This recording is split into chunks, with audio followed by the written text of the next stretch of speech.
What's up, people? It is December 27th. It's Dallas Stars game day that will take on the Blues in just a few hours, maybe just an hour or so by the time this makes air. So sit back, relax, enjoy what me, K-Fitz, and Weldon all have to say about this game tonight and the upcoming games against Chicago.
Hey, what's going on? Not much. Just got home. Oh, are you serious? Oh yeah. I was out running some errands this morning, and I ran by the post office to mail something, and I missed them by 8 minutes, so I got to go back before 4 o'clock to mail off something. So Oh, well, thank you for taking the time to join the show. not a problem. No, it was a little bit of a time crunch. It is for me too, because yeah, I've got stuff I got to do too, Yeah. and waiting on my friend here, All and right. we're gonna have a full house. Let's no shots below the belt. Let's. We have to keep it clean. Yes, keep it No clean. biting, no eye gouging, no. No, no steel chairs to the side of the head. None of that Okay. stuff. Oh damn. Yeah. Wait a minute. Did I invite the Undertaker to the show or what? Maybe John Moxley. Oh, yikes. We'll break out the skewers and make it a little bloody. Oh, no. I'm not certified for that. So what have you been up to for the last few days? Uh, Itching for some hockey? That's really all I Yeah, got for you. yeah, How about I you? am too. I'm ready. I'm ready for tonight. Me too, man. How you feeling about tonight? I think they're going to come out better than what they did last time against the Blues. But then again, that game was a back to back. So Yeah, I hate back-to-backs. yeah, well, we basically have one every month from here on out. Oh, just one? I think. That's better than two or three. I think there may be some months that I think that we've got two. So it gets time crunched because of the All Star break. You know, Ugh. when they get to go to Toronto, as they say it in at the AAC, when they announce the advertisement for it 15 times during a game. Oh, they are so pushing it too. I mean, it's like, oh, you go get your tickets to go to Toronto, and it's like I've looked up tickets to the game in Toronto. They're about $400. Good lord. Oh, it's crazy, stupid, expensive to go to anything in Toronto. Jeez. Oh, hang on. I'm gonna try and add my friend here. All right, Oh, there he goes. Hey, what's going on? not much. Hey. Ready to talk about the comeback kids as they are here lately? Hell yeah. I think they've had to come back in the last 3 or 4 games here. The last one they broke a NHL or made an NHL record of coming back in the last 15 seconds with 2 goals. Yeah, yeah, that is a record now in the NHL, and they do lead the league in comebacks. So yeah, hey, I'll take wins anywhere you can get them. Same here, same here. Do you really want to be known for being the comeback kings, though? Come on now. But It's better than being the losing Kings. yeah, remember when we lost, what was it, 12 or 13 last year, and everybody was griping about that? Yeah, somebody's gonna gripe all the time. So Yeah, and mainly you at times, I at know what one time, of the biggest differences this season is for last season is a gentleman by the name of Matt Duchene. Oh yeah. ooh, Duchesne is Yep, a he stud. he is definitely a major improvement this year. Well, I think me and JJ, I think both of you and I both agreed that he would be a key asset for us if we were to go into overtime periods or late in games, needing comebacks and things of that nature. Oh For yeah, sure. and normally when they roll out the overtime starting three is normally Duchesne and Sagan and Miro. Yeah, You know, they've switched away from Jamie and Tyler and Miro, and now it's Duchesne. So Here's a good question that just popped into my head: is the secret ever gonna be out on Duchesne? Will they be able to stop him?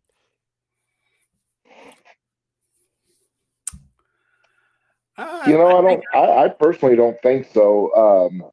Just because he's one of the more creative players out there. If you ever watch his stick movement, it's really kind of rapid, and you really can't pinpoint exactly which direction he's going to come at you from. yeah, and plus he never gives up on a play. You know, and especially in 3-on-3, I know it's gotten so kind of boring that if you don't get the perfect entry, you skate back out and you try it again. And that's I know there's been talks from other shows that governors are actually possibly talking about putting rules into that. You know, I don't know if it'll ever fly, but You mean the re-entry thing? yeah, the reentry thing. That once you've entered, unless the other team clears it or something like that, almost kind of like a shot clock, which I think is complete BS. But And I don't know how that really works out in hockey, especially when you may enter in, and if you don't have the look, you should have the option of hmm exiting the zone to give yourself a better look. I yeah, don't think they should be able to force you into making a play. yeah, And I'll oh, be honest with you, I'm actually quite impressed with the Stars in their overtime periods this season as opposed to last season, because I think last season they rushed too many times and their puck control was horrible at some point. Lost the puck and gave up situations where it was a 2-on-1 hmm and either Ottinger or Wedgwood, whichever one was in the net. It's difficult to defend against something like that. yeah, yeah, and I totally agree on that. I don't think there should be any kind of rule changes. I mean, when 3-on-3 first came in, Dallas was pretty much king at 3-on-3. You put Ben Sagan and Klinger out there, and they were pretty much lights out, but that's when it was still run and gun, and it was still very fast paced. Now where they've slowed it down, to it's almost boring at times. Um, I was there at the last overtime game, and it was just like, oh my God, would somebody please get it a little further in and maybe take a shot at the net. And then Duchesne, pulled off his miracle run. So, but yeah, So it's been interesting with their 3-on-3 play this year. I don't want to get to it. I'd just rather win it in regulation and go home. yes, You know. Which at the beginning of the season they seem to have been doing pretty well at getting it done in the regular season. And I'll Yeah. be honest, the other night against Nashville when they scored, I thought, oh God, here we go to another overtime. And then when they scored back to back like that, I was like, holy smokes, what in Yeah. the world? Yeah. And I mean, there again, it goes back to that old adage: throw it to the net. You know, in desperation, somebody's going to eventually get it. I mean, I wouldn't have picked Steele to hit the game tying goal, you know. So, but that fourth line is, they're I mean, they're hard on the puck when it comes to getting around the crease and beating and banging and everything. Yeah, that they are. For once, you have a team that is a 4-line team, though, instead of a 1-liner. Yes. That's This is the first time, and JJ, you can go and look this up. You've been following the Stars, forever. This is the first time that Dallas has had 3 scoring lines. They haven't had this in a very, very long time. Maybe since back to maybe when Lindy Ruff was here. When he still had the pit bull line. That was the shutdown line. Yeah, because I know in the past season, like last season, of course you had the Ben Johnston line that would score, and you also had the Hintz Robertson line. But beyond that, it was kind of hit or miss on the other two. This has been an interesting season as far as these lines go. Yeah.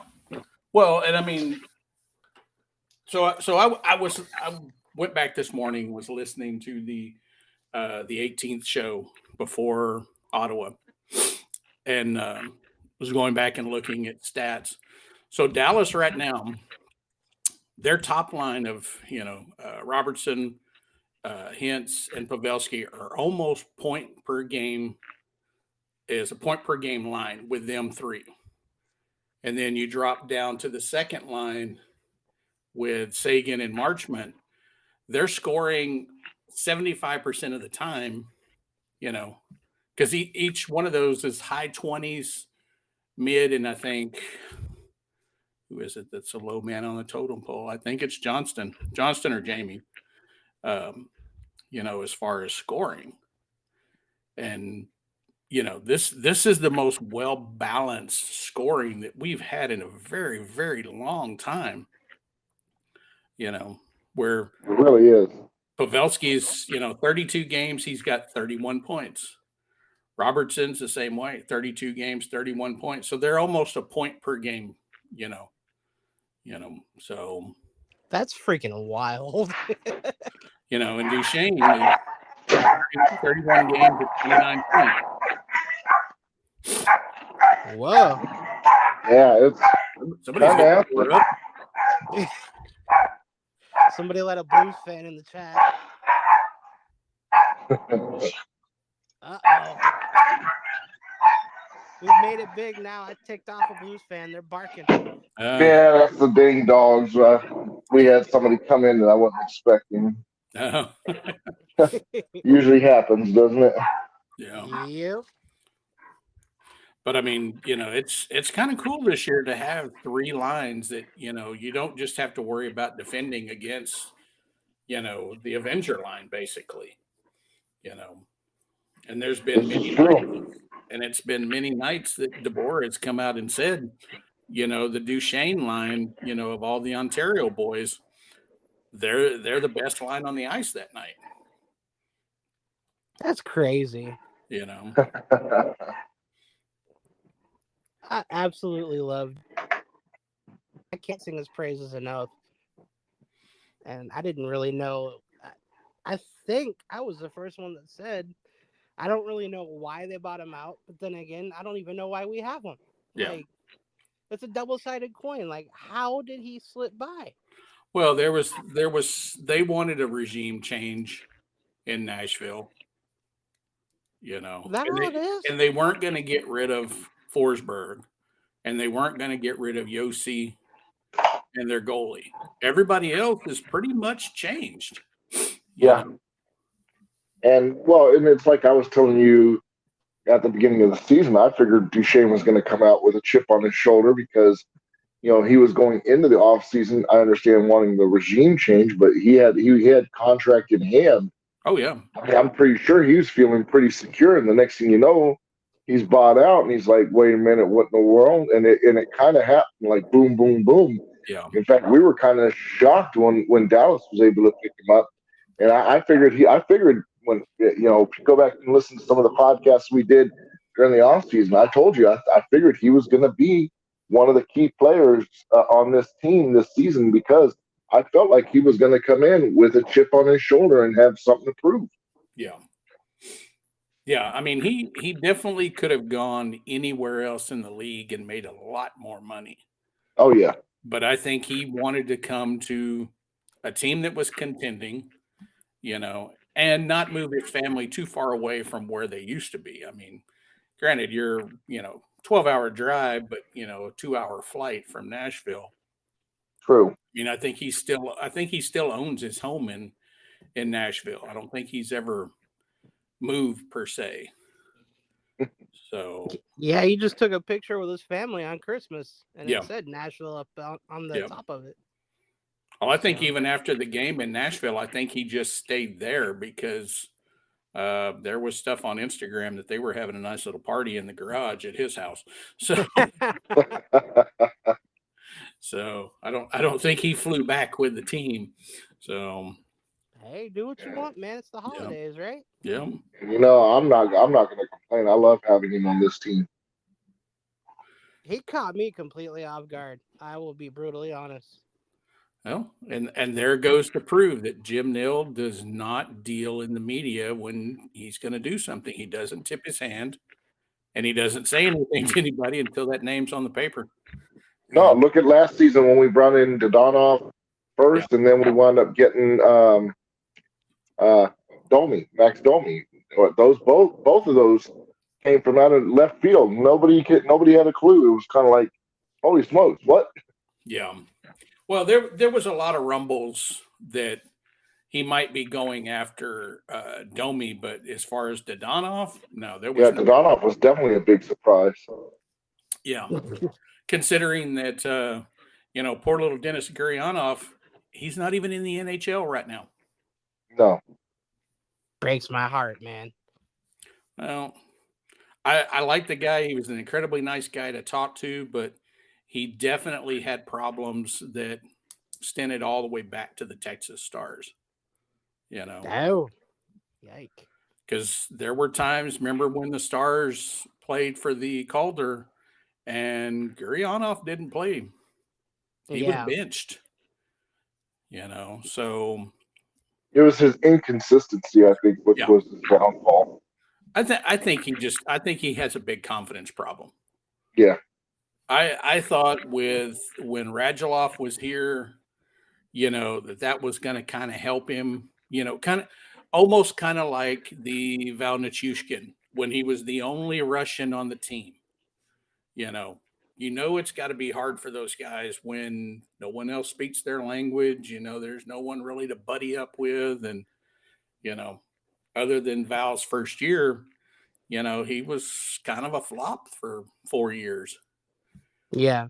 And now he's all of a sudden in the last 3 years, he's found his game. He's found a good home in Colorado. And, so, I liked Val. I'm happy he's doing well, but, he just didn't fit in here in Dallas. Well, I guess everybody got a win out of that deal too, because now we got Dodonov and. Yeah, and I think Dodonov. I mean, we've got Dodonov for another year after this, and Duchesne.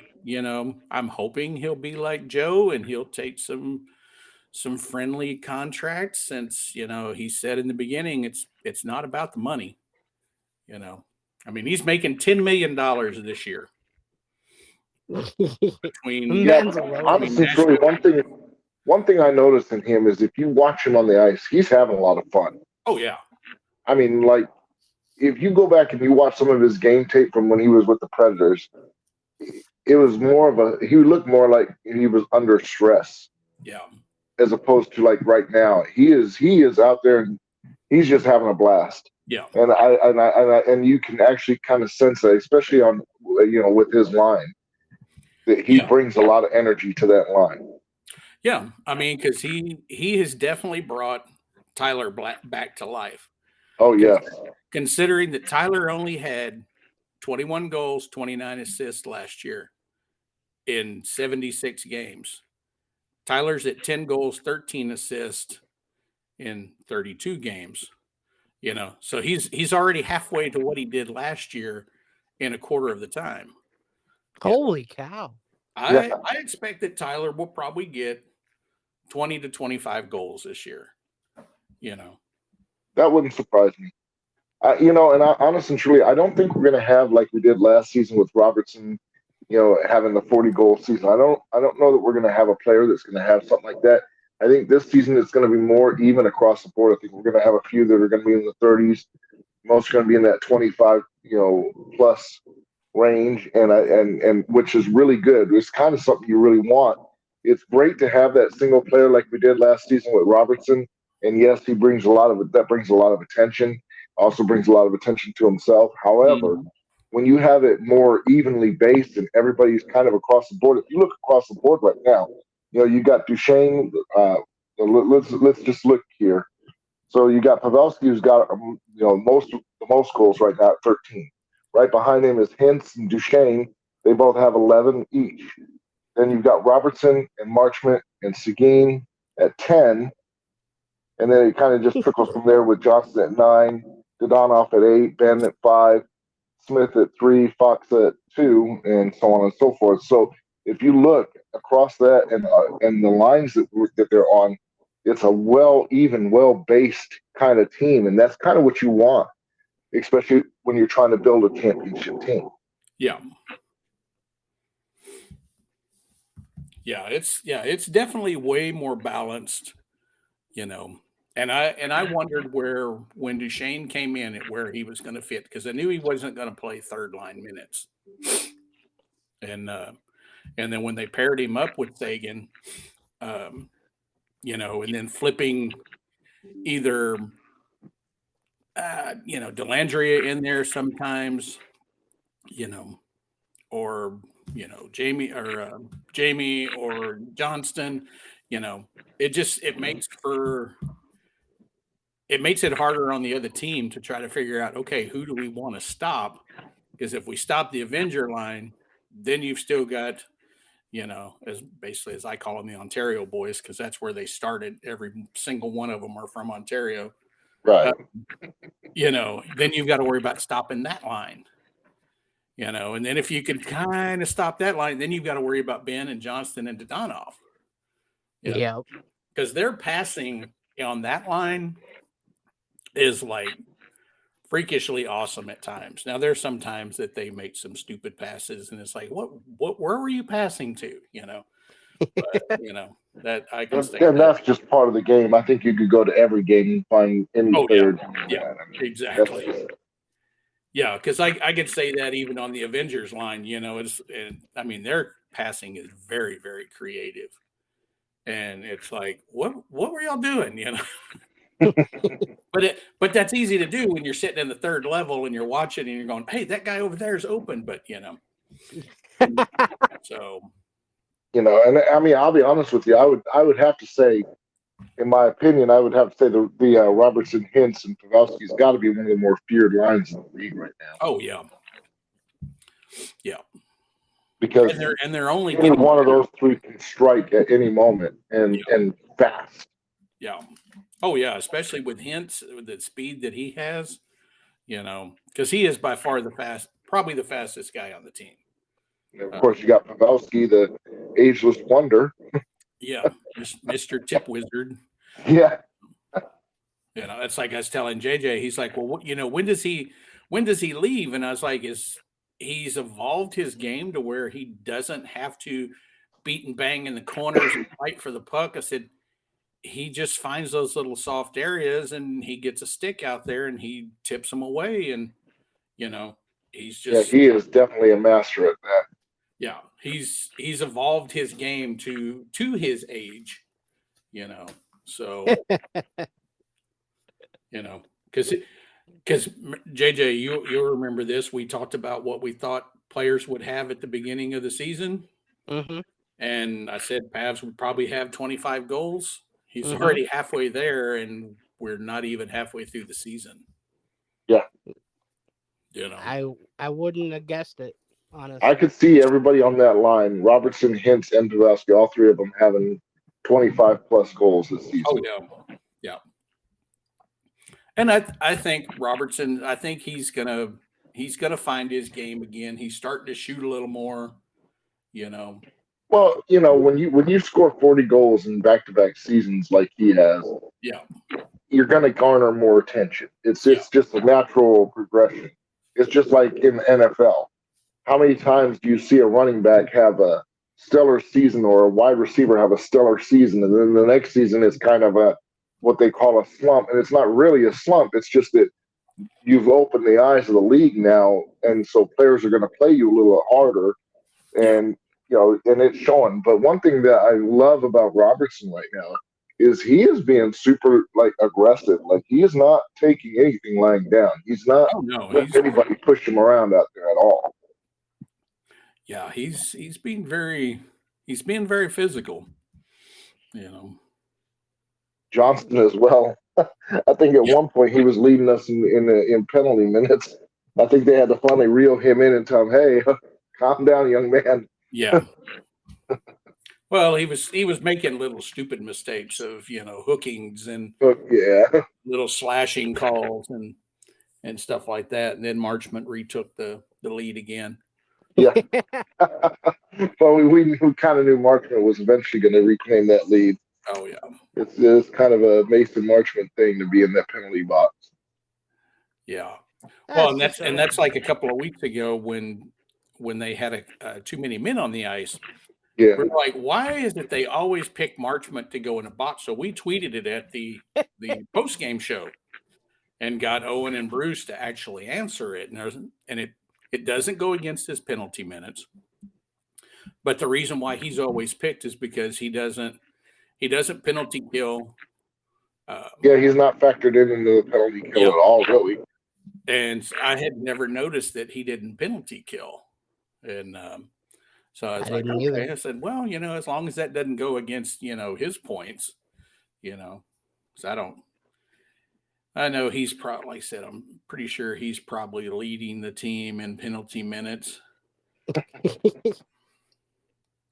That poor guy. Yeah. I still say he's worth every penny they paid for him too.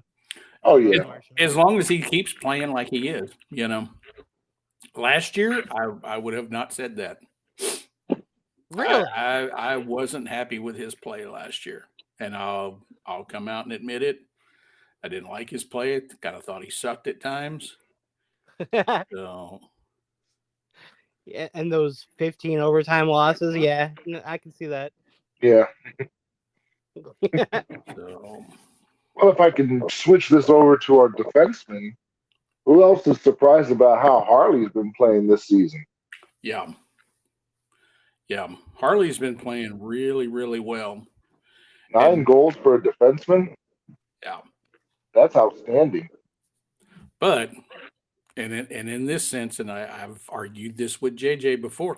We've had these big scoring defensemen before.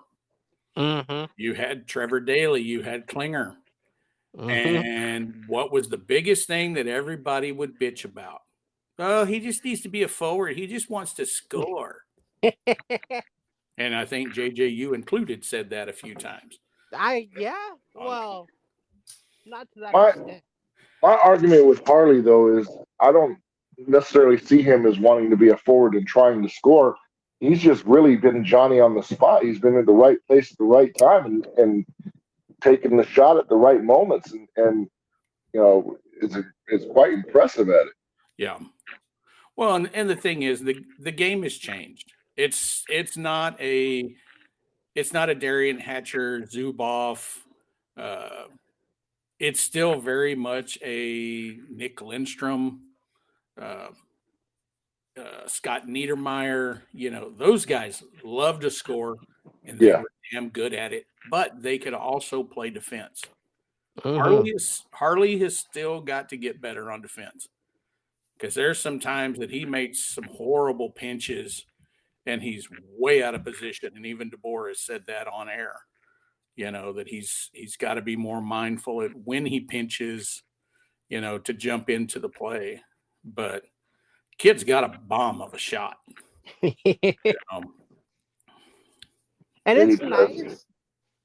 It's nice though because when you have Harley out there, or even Hanley, or whoever decides to just, wallop one from the blue line or whatever, it's nice to know that you can see somebody else scoring besides a forward. Like, Yeah. you don't know where that goal is coming from, and that makes it more dangerous.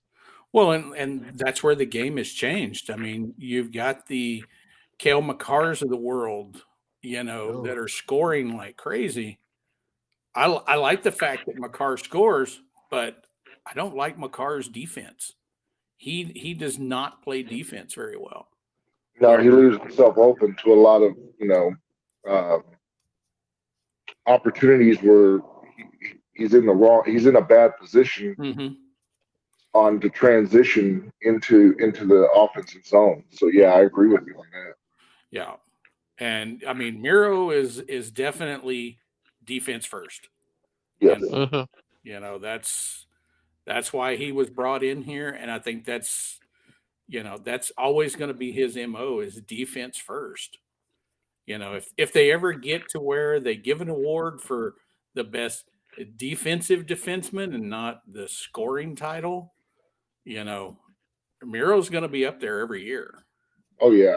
And even with his defense, he's still doing fairly well. I mean, he's 4 goals and Oh 19 yeah, assists on the season. yeah.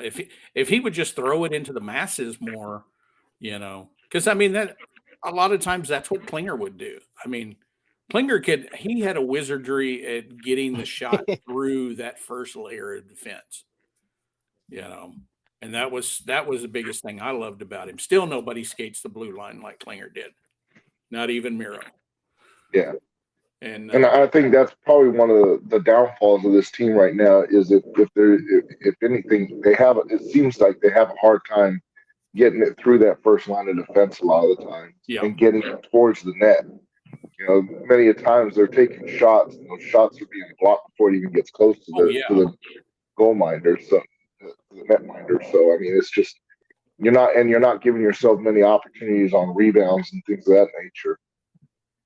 yeah, because that's like the other night. I think they said Nashville blocked 38 shots or something like that. I mean, just, credit to those guys that you're laying out in front of a, 70 or 80 mile an hour slap shot or whatever, Yeah, you're really that's putting your body impressive on the on its line on own. that. Not something that I would want to do. no. No, that's kind of some what is it? Billy Madison things type. Jumping in front of the puck, sitting in front of the baseballs coming at him in that movie, or was no, I'm sorry, that was Happy Gilmore. Excuse me, Yeah, Adam Sandler. Regardless, but yeah, I certainly wouldn't want to be throwing myself in front of a puck coming at me at about 70, 80 miles an hour, and 90 miles an hour in some cases. yeah. Well, they said that Hockenpah shot was 94 and a half miles an hour. Yeah. I mean, which still isn't even Zdeno Chara or Shea Weber. Those guys were shooting well over 100 miles an hour on a slap shot. Yeah, Those are brutal. I still wish Chara would have suited up for the Stars. Dude, that would have been amazing. He's too big and too slow. I mean, the intimidation factor of it, though. If I could take any really really big defenseman, it would be Victor Hedman.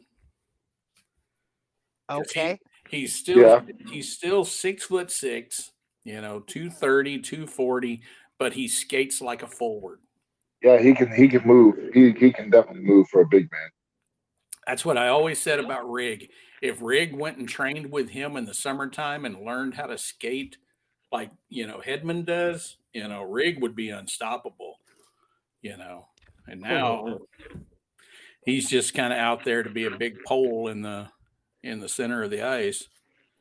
So, I had a lot of hope for Alexiak, too. I'm with you. yeah.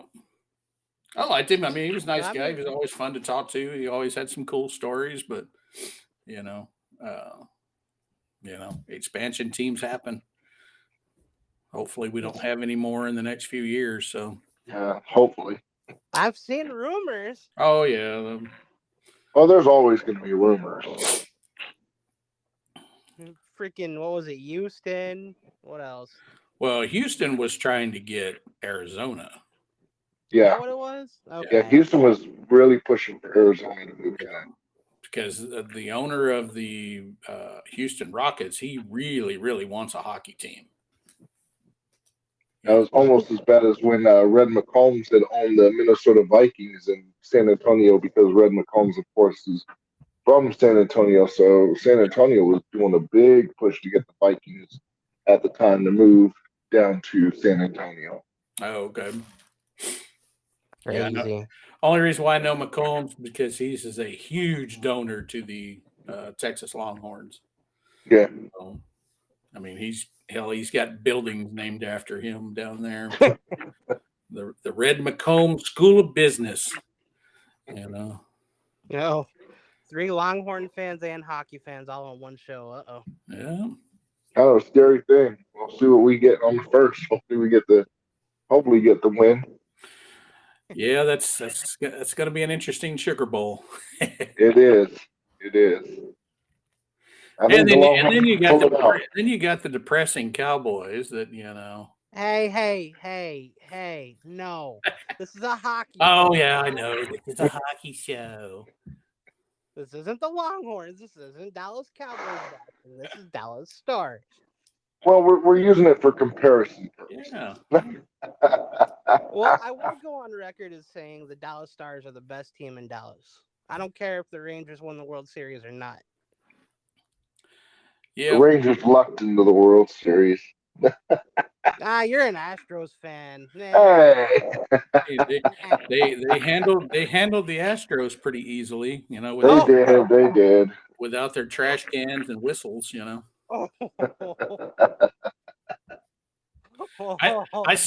I can still honestly say that I got to see Jose Altuve play before he went to the Astros, and I thought he was a high school kid when he was playing with the Corpus Christi Hooks.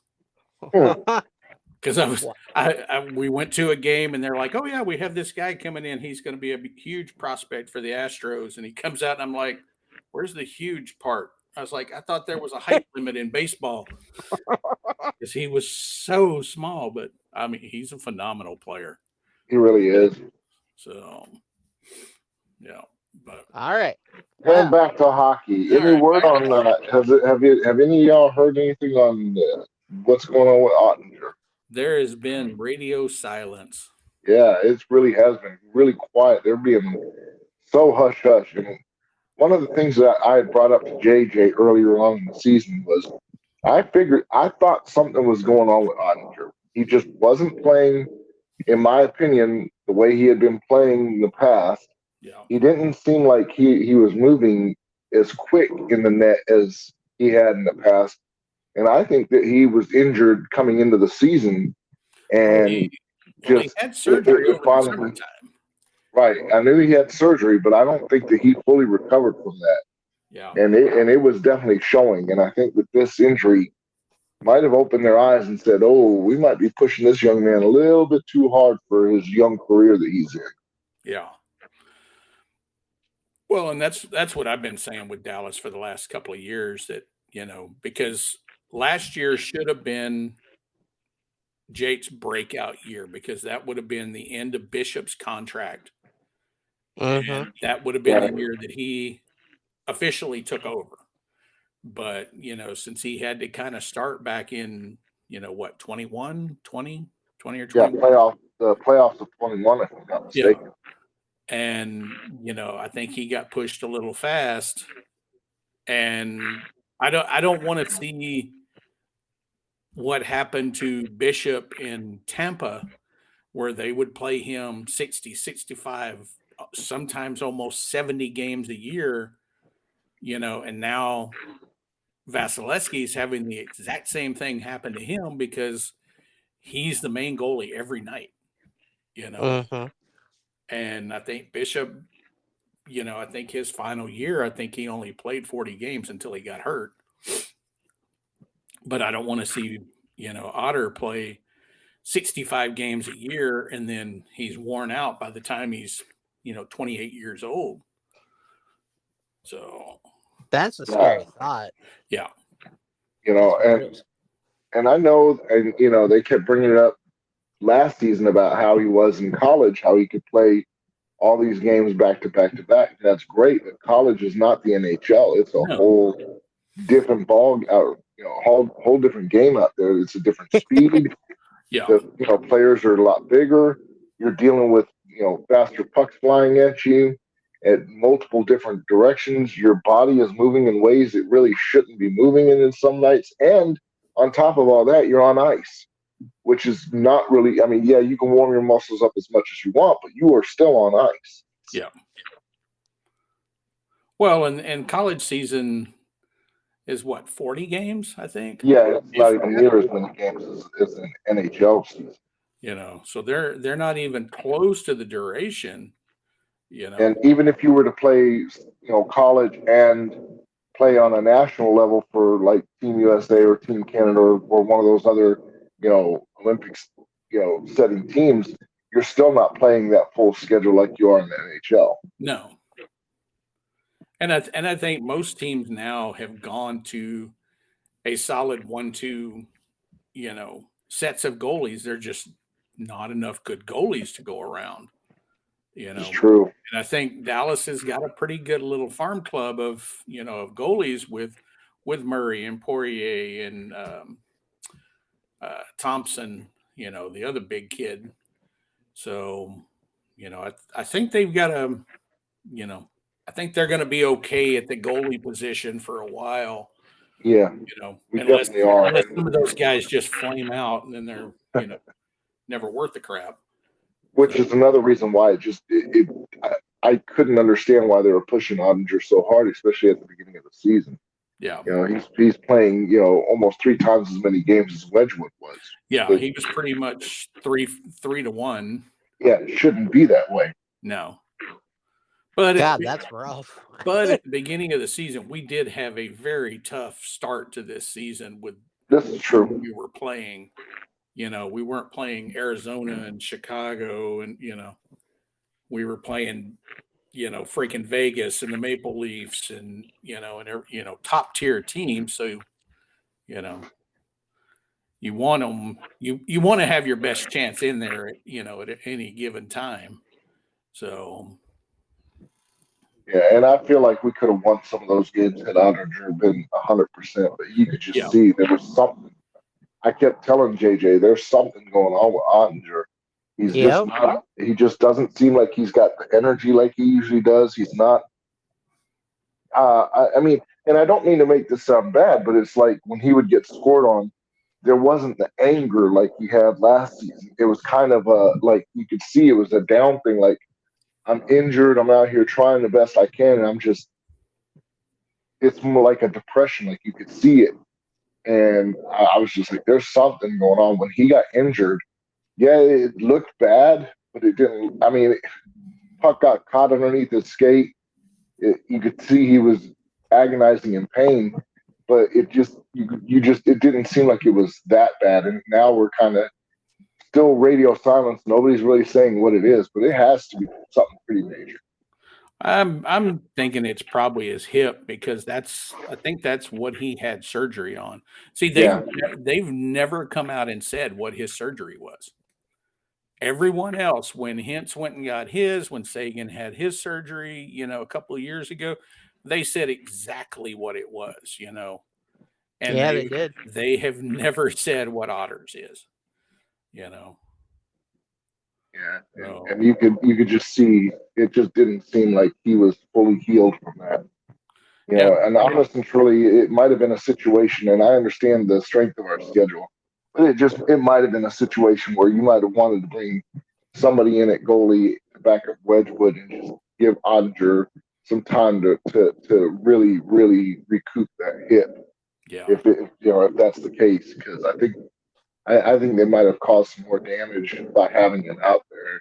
And I understand the competitive nature of a young man. You don't want to be, you want to hold on to your position. You dang sure don't want to lose it to somebody. And especially as young as he is, you finally make it to the dance. You don't want to let that go. But man, at one point you got to be.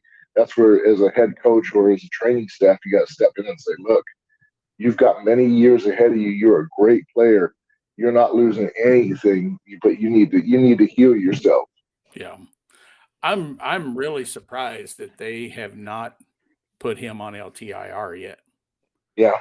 Because he's still just week to week, Yeah. I'm looking at Cap Friendly right now, and he's still week to week as of the 18th.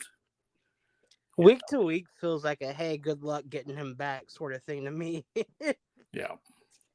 Like that just seems fishy. Well, Yeah. I mean, like when they put Harley on, when we all knew what happened to him when he got pushed into the boards face first, and he was day to day, for about a week and a half, 2 weeks,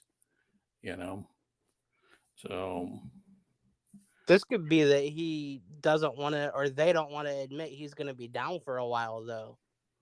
You know what I yeah, mean? but why not take that LTIR and have that cap to be able to spend if we need to bring someone in? Bring somebody in. Yeah, I agree 100%. Because we ain't got no money right now. We got We don't. we got $457,000 right now. No, and let's just say, God hope it doesn't, but let's just say Wedgwood goes down. Yeah. I mean, I agree. You put Otter on that, and you bring somebody, or you at least have that captain where if you need to, because I think we can make it right now with Wedgwood and Murray. Oh yeah.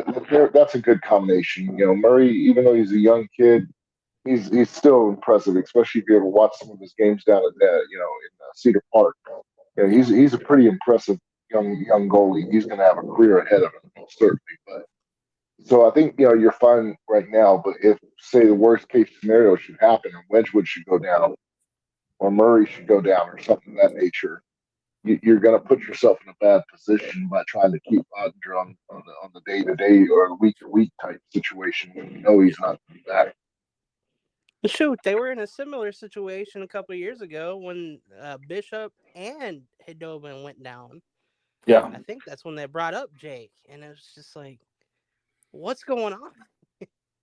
Yeah, I think you're right, and that was during the playoffs, wasn't it? Yeah. Yeah.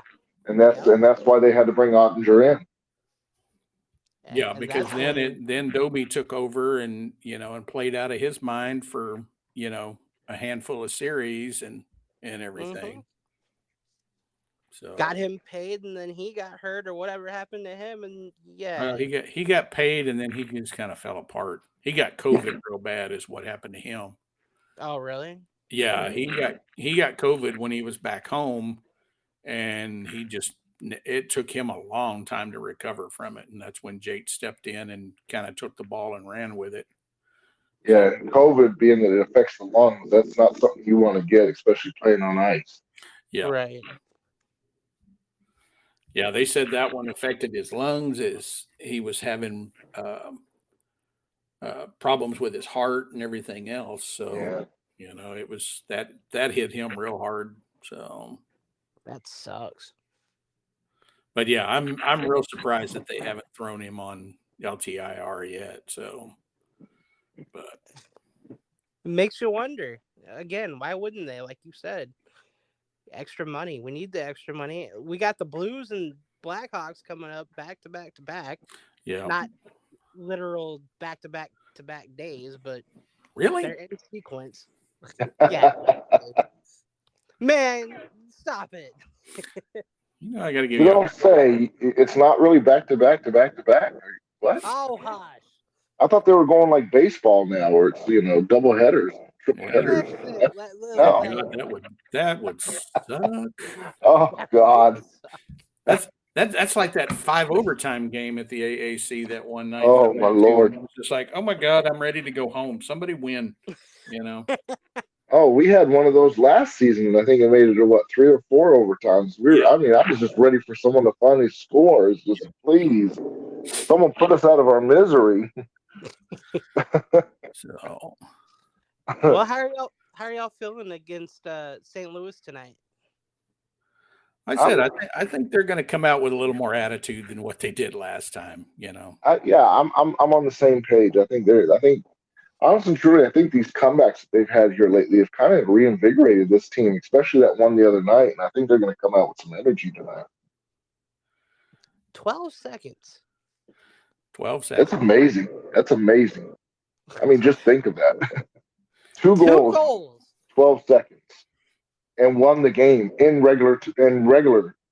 Not going to overtime, not tying the game to go to overtime, winning the game in regulation. Never happened before. First time ever.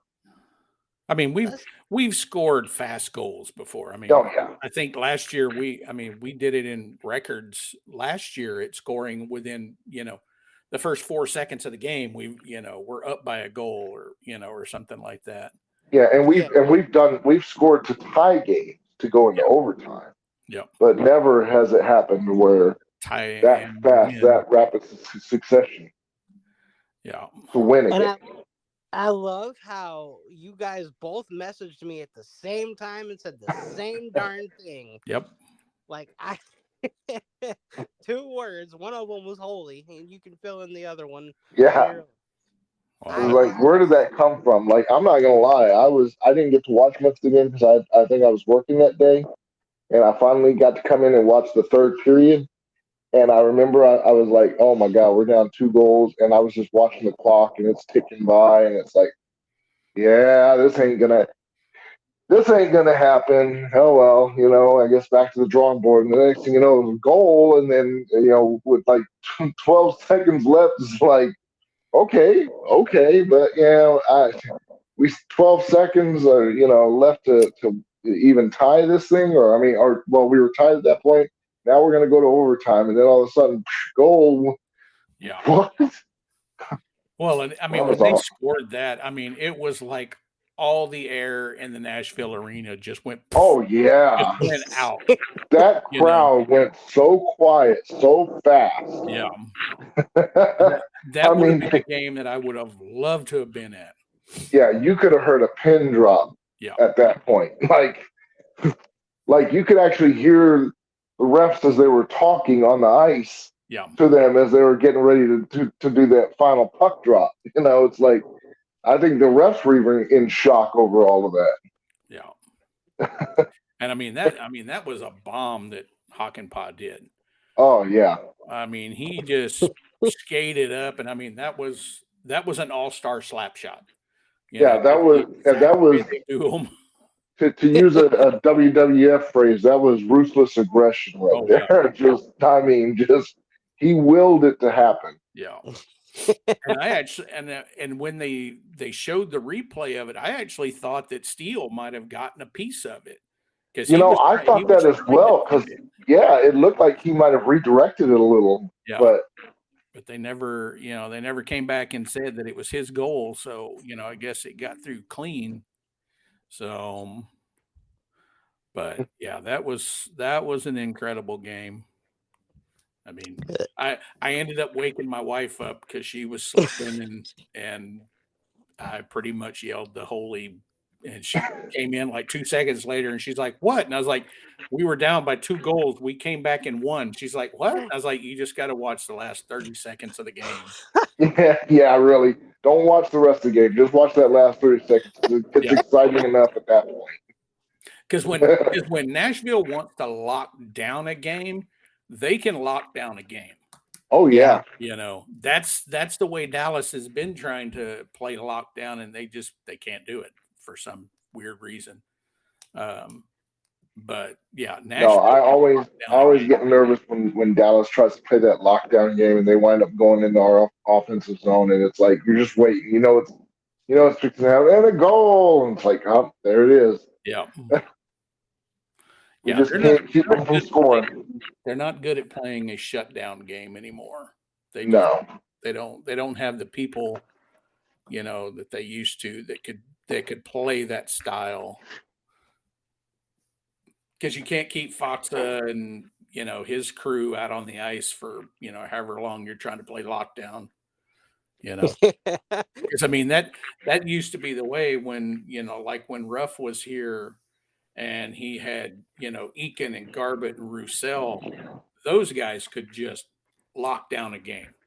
Yeah. And then you had Klinger and Lindell paired together, and, they could play shutdown hockey. So, but now we don't really. Everybody wants to complain about some of our defensemen and everything, but is what it is. It wasn't me this time. Nope. I complain about the whole team. They don't have any killer instincts. Well, sometimes it's not about killer instincts. It's nice to be able to, run up 8 goals, but that's not going to happen every game. Well, shoot, before the Nashville game, I didn't think they had enough gumption to grind out a win either. Yeah, but when you look at the standings, we're at 32 games. We've got 20 wins. Yeah, that's not bad. in our division, and I heard you say this about Winnipeg on one of your other shows, that you didn't think Winnipeg was supposed to be all that great this year. They're us and Winnipeg are the only ones in our division in the Central with under double-digit losses. That's crazy. Yeah. That's crazy, and it's with what's his name, Bonus. Yeah, at the helm. I mean, he's got some talented guys up there.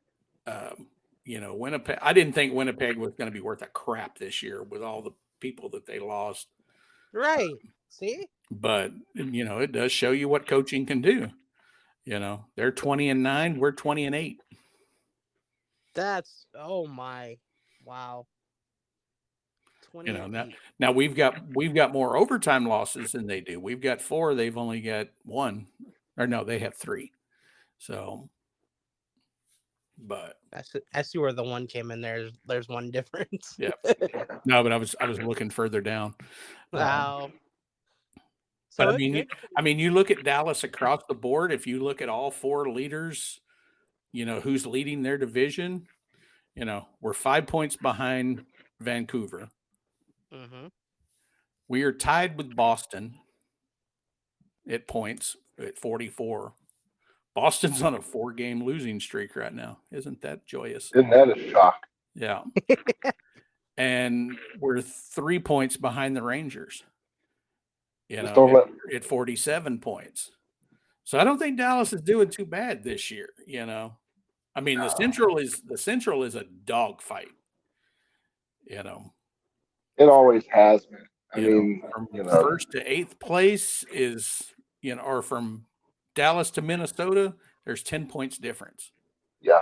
Jeez. One team. And there's so many rivalries there. If you look at it, you got us in Colorado, which has always been kind of a rivalry. You got us in Minnesota, which is always going to be a rivalry. Us in Winnipeg. It's just kind of all of these games are like rivalry style games. Every game is almost like a playoff game. It's not like a regular. Okay, this is who we're playing this week. Every game it's personal. Yeah. And even with Chicago coming in, for 2 games, I mean, even though they've only won 10 games, that's not going to be an easy game. No. I mean, you've still got to be able to shut down Bedard. I look for Miro to be on the ice every time that kid's on the ice, because he's really about the only defenseman we have that can skate with him, and they've got to get physical with him. Yeah. And once again, to go back to last season, the Stars have a bad habit of playing to the level of who they're playing or who they think they're playing against. So, they have a bad tendency of looking at the record and thinking, oh, this should be a pushover team, and they get stomped. It's like, what in the world? You go out there and you throw pucks at Boston like it's no tomorrow, and then you come in against a team like Chicago, and it's like they stomp, live a mess out of you. It's like, where'd that come from? Yeah. Well, and hopefully, that they'll get the win tonight, and then they'll, get a couple of good days of practice in. Because I have a feeling DeBoer's probably going to get on their ass and remind them about, what happened last time. Yeah. As well he should. I mean, shoot. am I the only one that would love to just see or be in the room when DeBoer goes off? Because he's always so calm, and he's always like, if you ever watch his interviews, he's never very like high emotion. He's very level emotion. He can be talking about the worst thing, and it's very level emotion. Then he can be talking about the best thing, and it's level emotion. Yeah. It's almost like a Bill Belichick for the NFL. Yeah. You never see him really throwing emotion out there. He's definitely not a Tortorella or a No. Mike Babcock or, that just goes out and loses his mind in front of the media. Oh God, Hancock. He used to have some. Oh boy, his media. You almost look forward to some of his, especially if they lost. Oh Good. yeah, He'd come in there red faced, and you knew he just ripped into the team like it was no tomorrow. I think there's some guys in the locker room that could probably be a little worse than what the coach is. Everybody likes to say how quiet Jamie is and how quiet Pavs is. I don't think either one of those guys, both of them being one captain and one former captain, I don't think they can be very quiet. If they have something to say, I think they're going to say it. And, guys are not going to take it to heart, and be like, oh, he's picking on me. I think they're going to, take that as, okay, this guy's been here. He's done that, especially Pavs, Captain America. He's, led the American team. He's pretty much done everything but win the Stanley Cup so far. So, but I think he's definitely going to be a Hall of Famer. Oh yeah. Yeah. He's got to be, with the amount of everything that he's done. So, and one thing I got to say about Ben is this season, Ben has actually come out a little bit more passionate, in my opinion. Right off the bat, he's getting into fights again, and he's out there pushing people around, and doing what he needs to do out there as a captain, and it's nice to see. Yeah. Well, and he's doing it where he's not getting penalized for it. Because I mean, there were times that he would take a bad cross check or a slashing call or something like that when it would be at the most unopportune time, and and hurt the team. But now because there's nights that he's just like a wrecking ball out there. Just you got the puck, he's going to hit you. He's definitely going to finish his check. So yeah. Well, I wonder if that Golden Knights series from last season opened his eyes about a few things and his penalties and how blatant they can be and how they can affect the team.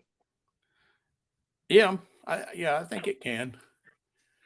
And even though he never really came out, publicly or other than the the last little interview they had about it.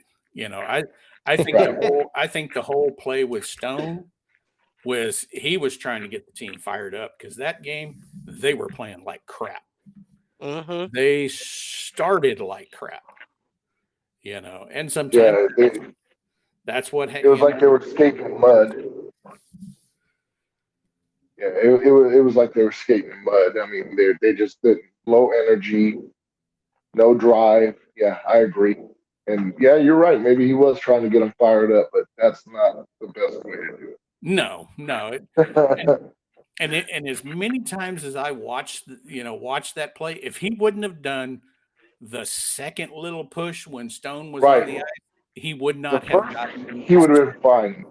It was when he looked up, and the problem that I have is it's like he looked up and was looking straight at it at a ref or something. And then he did it. And it's like, why? Yeah. The eyes are on you at that point. You've finished off where you're at. You've done what you needed to do. You're going to go ahead and probably get penalized for it right now. Just leave it where it is. But it was that second little where it's like, what are you doing? Yeah. And Stone did not get hurt by any means. No. And, which Stone is he's kind of a DB anyway. I'll keep it friendly for JJ, So, Hey, I'm just doing as I'm told, so don't look at me. but I've never liked Stone. I didn't like him when he was in Ottawa. So I But would always you have him on your team? yeah. Yes and no.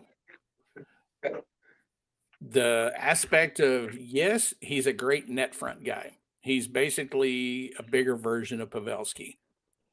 Yeah, true. No, because he's so freaking injury prone. I don't think last year if he wouldn't have come back, Vegas wouldn't have won. Really? Yeah. Well, it was kind of the Kucherov syndrome. He came back just in time for the playoffs. Mm-hmm. Eichel came back just in time for the playoffs. While they were 12 or 13 million dollars over the cap when those two guys came back into the lineup, so Salary cap skirting. yeah, Yeah, I pretty still much. don't like it, but as long I don't own a team, so my opinion doesn't matter. I mean, it matters here. No, but it doesn't change In the grand scheme of things of the world of the NHL, it does. No. I didn't like it when Tampa did it. Kucherov came back, just in time for the playoffs, and look at him, he's in perfect game shape and ready to go. Yeah. You can't tell me that man was not sitting back and practicing with the team every day at full speed. Yeah. Yeah, it did seem fishy. Because you look at Sagan, when Sagan came back, with what, two games to go or whatever, and we didn't make it into the season or to the playoffs. Right. He was nowhere near game ready. Uh-uh. No, and most that come off of injury aren't game ready. Their first game is out there. Yeah. I mean, that one, hence even that, what was it? Last year, year before last? Yeah, last year when he got injured.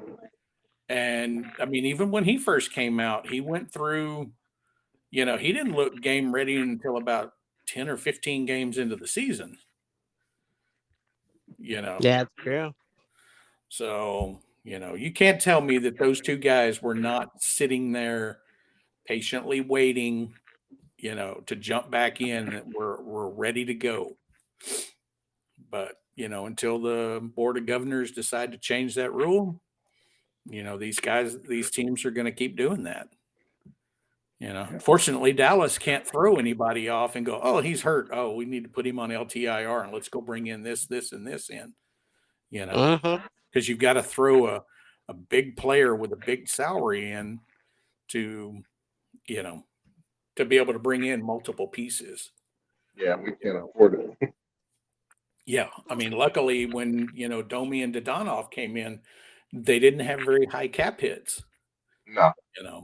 So, and who we traded away didn't have, he had a decent cap hit. I think he was around $3 million for Gurianov, but, those other two guys, I don't think between the two of them had a $3 million cap hit.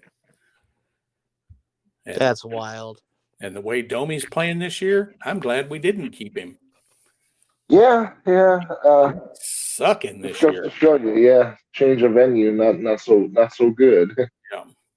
Well, I'm sure he's playing fourth line minutes. Yeah. So.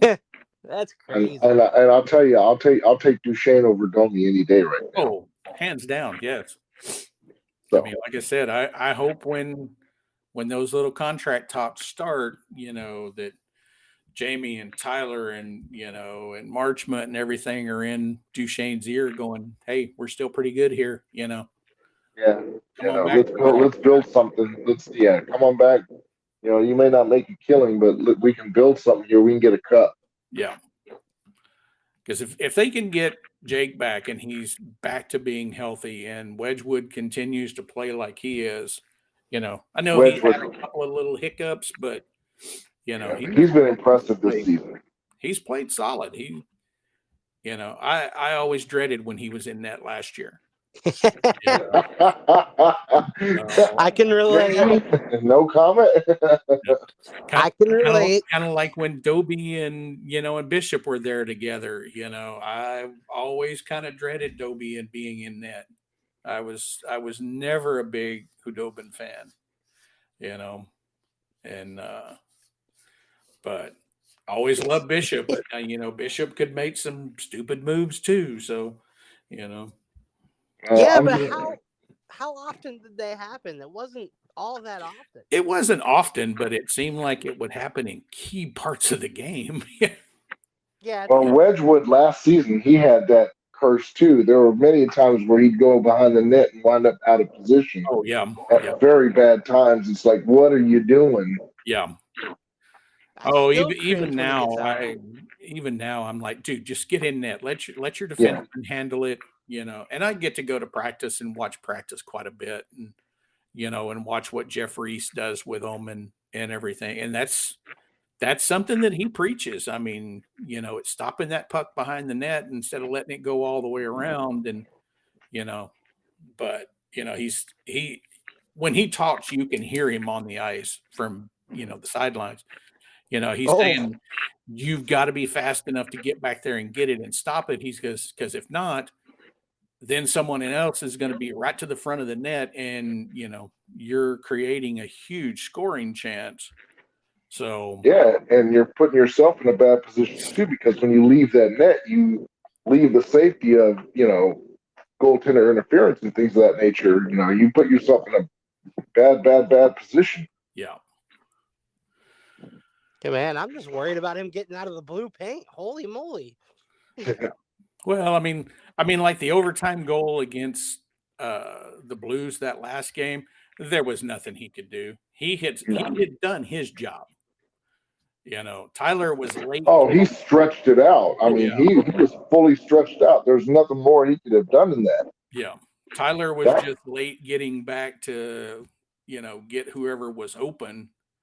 And, you could see when they panned over to Tyler, he knew that he was out of position. And, but, facial expressions are everything. Miro made a bad pass, and so Wedgwood had already blocked almost 2 shots on that when they finally made it on the 3rd shot. There's nothing you can do. So there's been a lot of goals that I haven't put on him. There's been the ones that they've just blown one by him, and it's like, okay, you should have that, especially glove side, but those little backdoor, wraparounds or something like that. I mean, he's been really, really good this year. So I forget which game it was though that he was holding on to a lead, and man, he was just Johnny on the spot, left and right. Oh, he had a couple of. Would that have been the shooting gallery one against the Edmonton Oilers? I think that's the one that I'm thinking of. And they had a couple of 2-on-1 or breakouts, and he stayed laser focused. He didn't bite anything, and just he was on it. Yeah, he was on it. Well, I think he's enjoying being here, and if they need to let Murray or Thompson or Poirier grow a little more in the AHL, I think he's showing that he's competitive enough that they can keep him here. Yeah. So and he's showing his growth this season. He's keeping us in a lot of games. Oh yeah, we probably shouldn't be in. Yeah, because there's definitely been a handful of games that that he's made some major saves, and it's like the last overtime game that we had at the AAC. I was like, okay, I don't want to get to a shootout because I don't know how he is in a shootout. Let's just finish it in overtime or finish it in regular time, and and then Duchesne just completely undresses Quinn Hughes and. Wedgwood though, he stormed out. Who was it here in last month? I think it was in a shootout. We won by 1 goal in the shootout. I think it was Robertson's goal, and they were 0 for 3. Oh, okay. Wedgwood stoned them. Trying to remember which game that was. Well, we haven't been to too many overtime games this year, thank God. No, we hadn't had too many shootouts either. Amen. Amen. Amen. And at least they've been ending in overtime instead of going to the shootouts. I Yeah. don't think we've had too many shootouts. Guys, Ben Dodonoff and Steele look like they're highlighted as players to watch during the games against St. Louis. That's just because Steele scored a goal finally. Yeah. Okay. He's been playing good. He's a good defensive player. He really is. He matches up well with Fatsa. So, Well, who do you think plays a factor in this game tonight, man? I think this game is still going to come down to a defensive game. You know, the Blues play a very defensive style. You know, when you've got Parayko, you know, and guys like that. I mean, because Parayko is he is a shutdown defenseman. Mm-hmm. You know, very true. And then you've got head case Jordan Bennington back there. If they can get one past him and get him rattled, you know, that guy can't stop a beach ball. True. So let's see, what is he looking at? He's looking at 11 wins with a 3.28 goals against. That's unheard of compared to what he was a couple of years ago. Back in their Stanley Cup winning days? Yeah. Dude was like a he was a brick wall back there. Yeah. Oh, let's see. Our penalty kill has slipped to second. Darn. He says darn. 86.4. I don't wonder who's got number one. I'm not sure. The penalty kill for St. Louis is worse though. Oh yeah, they're 21st. Dang. But our penalty minutes, we're second in. We take more penalties than almost anybody. I know, that's ridiculous. We need to work on that. Yeah, I don't know. I mean, the last two games against St. Louis both have gone to overtime. First one went to a shootout. Yeah. You know, second one went to overtime, which they won. So, you know, I mean, there's no stretch of the imagination. This one can go to overtime as well, especially, you know, if this is a defensive game, which it looks like it's going to be. I gotta say one of the players you really got to keep an eye on is going to be Duchesne in this game. I think he's been factoring in a lot of games here lately, and I think he's going to factor in this one. He's factoring in the last two against St. Louis. So, and I always keep my eye on Robertson. I'm waiting. He's going to have a breakout game. There's going to be a game where it's just he's just gonna come out, and you know, so he's another one that, you know, kind of keep an eye. And of course, you're gonna have to keep an eye on that entire line there because, you know, you got Robertson, Hens, Bowski. I mean, yeah, either one of those could easily take over a game. Oh yeah, you know, especially Hens, if he gets on a roll and he's shooting, you know, there's very few guys in the league that are as dangerous as he is. Yeah, you know, because he mixes that speed, size, you know, and shooting ability. You know, he's very creative. Yeah, and a lot of his shots come at awkward angles, which makes it so dangerous. It's crazy, man. And they're coming off a game where, again, they won with 12 seconds, right? Yep. A game they won that they shouldn't have won, in all honesty, and somehow found a way. No, and you know, and like you said, that's what good teams do, and you know, and that's what they're going to have to do in the playoffs. You know, if they make the playoffs and everything, you know, it's not always the tic-tac-toe pretty passing, you know, to get to the win. It's, you know, those net front presence tips, you know, sometimes blast from the blue line, you know. I mean, fighting along the boards. Yeah. You know, I mean, winning those fights. You know, basically that's how Vegas beat us last year. You know, yeah, they out battled us. You know, they wanted it more than we did. That's as honest as I can be. Yeah. And it showed. It showed on the ice. It showed in the players. They just came out and they just wanted it. Yeah. Well, and they had, they won their games quicker. They won their series quicker. They were the fresher team. Dallas is just, they've got to get in. Oh yeah, Dallas went through battles getting to that point last season. You had the Minnesota series, which was Yeah. bad enough. 6 games of brutalness, and then 7 to Seattle, and then 6 to Vegas. Vegas, yeah. So, where Vegas went, I think they went 4-1 on their first one, and then I forgot what they did on their second one. Vegas definitely had the easier route. Yeah. I wouldn't say easier. I mean, because they still had to go through Edmonton. Winnipeg was the easiest one, but then they had to go through Edmonton, which that one could have gone either way. Because I watched a lot of those games, and Edmonton looked really good against them. Yeah. Especially if Edmonton got on the power play. Holy crap. Vegas just hasn't been in the league to have that bad blood with a lot of teams like Dallas does right now. Yeah. That Minnesota, we knew that series was going to be a rough one. Yeah. Just coming into it, and when with that hit from Dumba, yeah, it just made that series even more harder hitting. I mean, I hadn't seen a series with that hard of hitting in a long time. Seriously, I mean, it just seemed like every game you were oohing and eyeing, and oh my gosh, holy smokes! Yeah. That was, and I hate to say it, but I think that series itself took a lot out of the Stars. Oh yeah, because that was a brutal series. It really was. If they could have wiped them, away in 5 games instead of it going 6, it would have been a little better.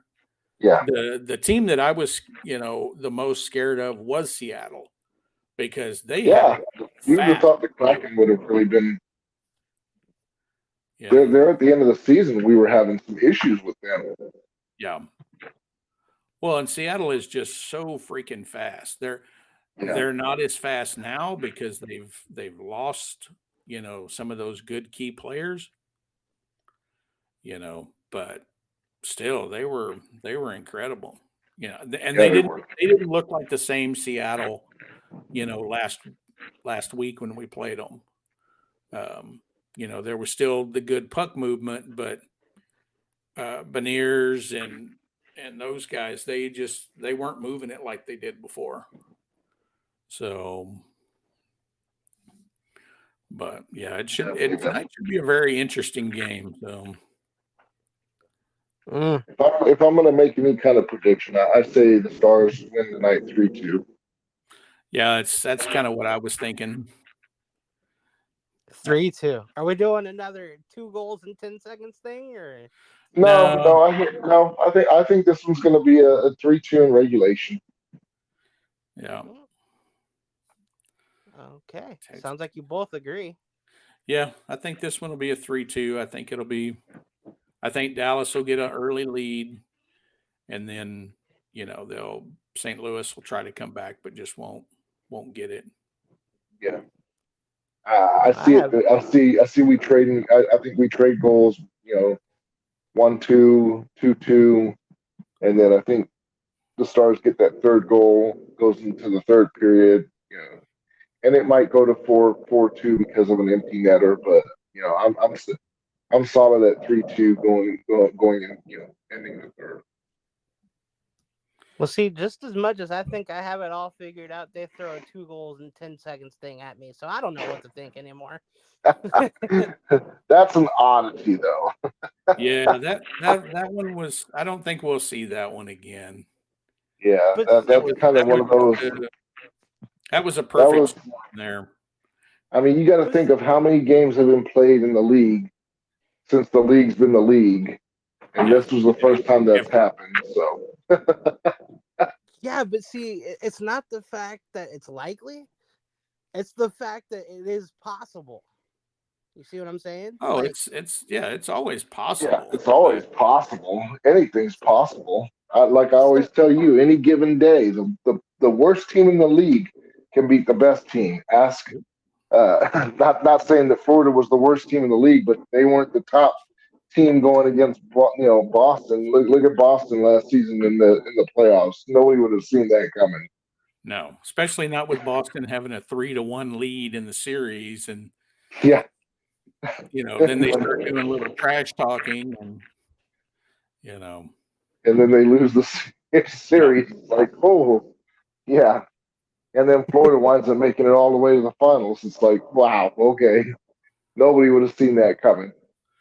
no, I'd like to put a bet on them last year because man, Man, I tell you, if I had the DeLorean, that that would definitely be where I'd go back to bed.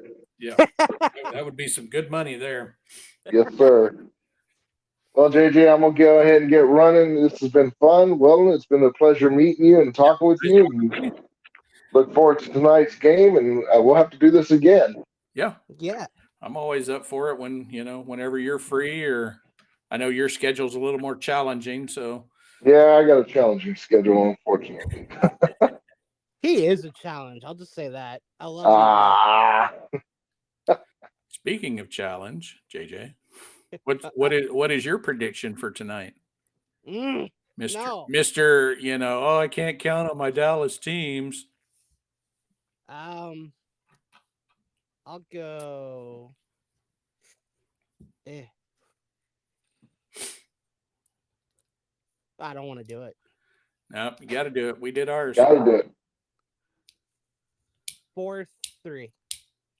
Still going with a 1-goal game. Mm-hmm. And I'm a little more optimistic based on the last game. They showed me that they can pull something out of their butts when they want to. So I know. It's bred into me though. Ask Dwayne because he's a lifelong friend. He knows my studies and all that. It's just no. That's all I got. 4-3, and they're gonna pull it out of their butt again. 4 to All 3. right. All right. So JJ's calling for the comeback kids again tonight. Yeah. So, Go 3-3 into the third period, and that's when it goes the way of the Stars. and All right. I guess we'll have to wait and see this evening. yeah, Yes, sir. I'm sure I'll text you during the game, JJ. Yeah, you know I will. Well, I'll be If you texting can you get too. if you can get your Bally Sports to work, mine will be up on my TV. My TV that the Stars gave me last year. So We need to set up a group chat, don't we? Yeah, that'd be fun. What do you think, Weldon? sure. That'd be a lot of fun. All Yeah. right. Can we?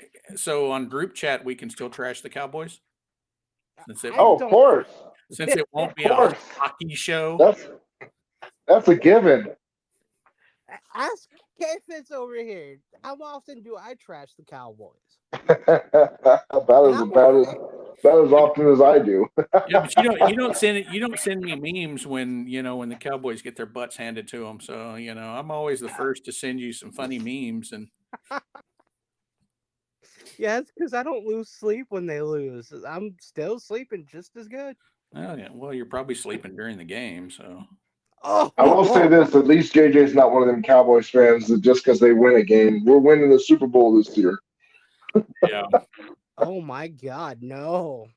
Not no, but heck no. I even I'm stopped not going to. kidding. I actually have friends of mine that are Cowboys fans that after they won their first game, this is the year we them boys, and I'm like, oh God, y'all stop.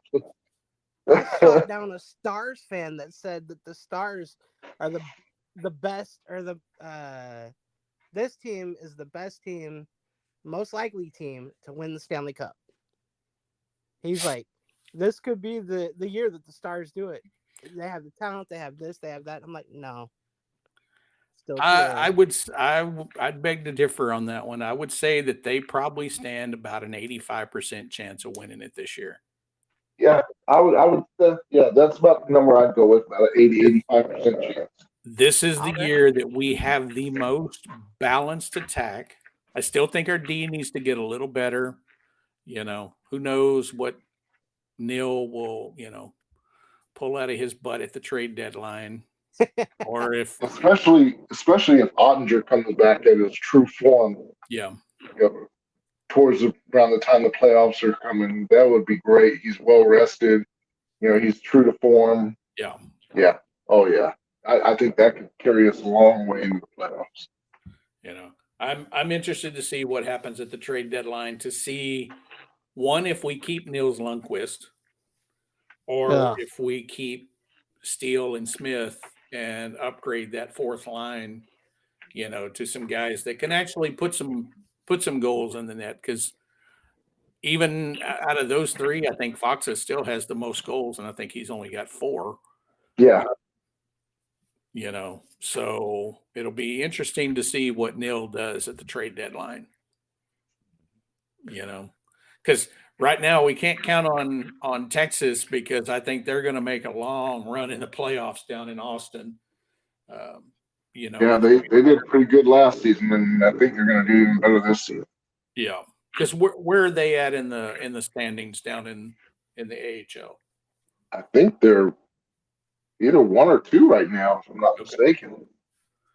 So, yeah, because when you got Bork and Stankoven down there, holy. Yeah.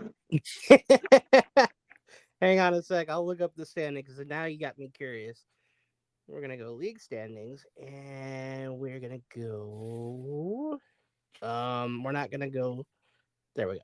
Well, they're 5th in the full AHL. Okay. So where are they at in their division? Let's see. It would help if I could read. Hey. I thought you went to college. I did. First in the division. Yeah. First in the division. Okay. I was going to say, I figured they were first in the division. I didn't know what they were in the league, but I knew they were either first or second in their division. They've been kind of going at it pretty good. Well, that's cool. So yeah, so if they make a deep playoff run, we can't count on bringing guys up for, any of that. Now, I know they said that Leon Bichelle was supposed to come back in the springtime in time for their, for when, Texas Stars go into the playoffs. He bolted. He said, "See ya." No, I think he just went. I think he went back because I know he was getting good amounts of play time, but I don't think he was quite ready for this yet. Which we've got him for 4 years before we even have to worry about him. So before we even have to worry about him. Well, before you had to worry about losing him. Yeah. So it was like because if he was brought in like they say he is to be Merrill's partner, at 6'6" and 220 something pounds last time I looked at him, let them ripen him up a little bit, and Oh yeah. I mean, other than Miro, none of them's come straight in and played to the NHL. Alexiak, Lindell, Klinger, they all started out in Cedar Park. Yeah. Yep, true. So, but all right, guys. Well, like I said, JJ, if you want to start a group chat on the night's game, I'll chirp in every now and then when I'm watching. Oh, yeah. All right. Well, that just made my day. Well, thank you guys both for joining. I hope we can do this again very soon. Yeah. So much pleasure. Fun. Yeah, it's fun coming in and actually talking with somebody else other than JJ. Yeah. He knows so little about hockey. I know. Like I told him today, I was like, maybe we ought to, start this as a thing to do. Have guest people come in, because I've got some friends that are on the Dallas diehards that are, some of these guys are pretty knowledgeable, and they're more into the salary cap world and the statistics and everything. And I was like, okay, that would be cool to bring, one of these guys in every now and then, just to, hear their take on, on things. Heck yeah. So I'm training on it. So, yeah. All right. Well, both of y'all enjoy the rest of your day. Yes, sir. Go Stars. Go Stars. We'll Stars. see what happens tonight. Yes, sir. All right, BS3 Network. That's it for us. Thanks for listening. All right. Talk to y'all later. Later, man. All right. Bye. Bye.